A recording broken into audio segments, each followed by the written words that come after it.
He actually prefers that you call the big moment, that you have the most important part of the game, and he taps you on the back and he almost rubs your back. He gives you a back rub and says, you're going well, Brian. Oh, it's special. And he just, he's sort of weird, but he's great because he's so encouraging. I loved working with Bruce because he knew when you needed a dash of confidence, and he knew when to inject that into you, and he knew when to laugh, and he also knew when to pull you up and say, hey, don't reckon you should go there. Let's go in a different direction. And he was probably, in the end, the best hands-on coach while we were actually doing the job.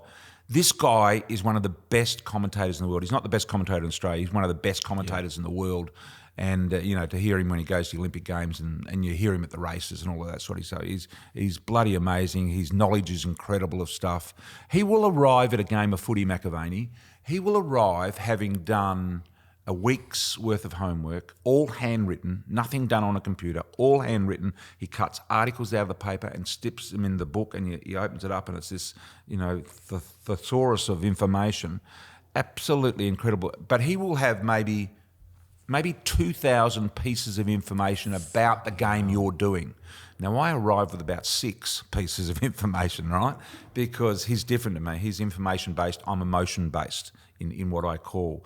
But the thing that most amazes me about the 2,000 pieces of information that he brings along, all handwritten and pasted, is that he might only use 15 or 20 of them, and he's prepared to throw out the rest.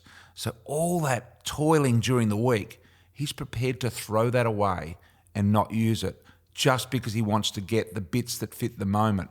And I think a lot of commentators today do that homework and they try and ram the 2,000 pieces down your throat.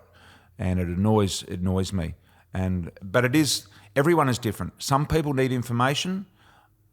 If I'm calling with an information-based caller, then I don't want to be supplying information. I just want to be supplying raw emotion that goes with the game. That's where I feel I do my best work. With Bruce, what's a memory that sticks out to you the most? Like, is there a part when you were just like, fuck me, I can't believe this, like, this is incredible? Like, is there a few times sitting in the box next to him, you're like, this is special? Well, from a generosity point of view, I think the moment that sticks out most in my mind was when Richmond were about to win their first premiership since 1980 in 2017.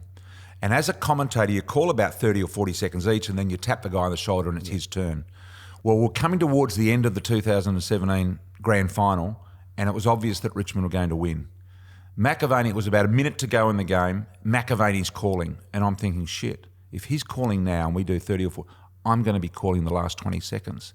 And that's what every commentator's probably dream is, to want to call the last 20 seconds of the grand final, because that's the part that's the part that stays forever. Yeah. In 30 years' time, when they show Richmond winning that premiership, it'll be the final siren and just that sentence that goes with Richmond winning. And I thought, shit, I don't know how to describe Richmond's 30 years of bloody being in the doldrums. So I quickly hit the button down to the truck, the broadcast truck down underneath the car park, and I said to our guy, or Bruce's guy actually, Josh Kay, he's a wonderful person, best stats man I've ever met, got an incredible memory. And I said to Josh, look, I don't know how I'm going to describe Richmond's last 30 years, and they're going to win today. And he just as quick as a flash, he blurted out this line that just perfectly summed it up. I can't remember exactly what the line was, but he blurted out this line, and so I went with that line. Because you only have 10 seconds once the siren goes to sum it up, and then you've got to be quiet and let the emotion take over and let the pictures tell the story. And so that was probably the moment that I remember most.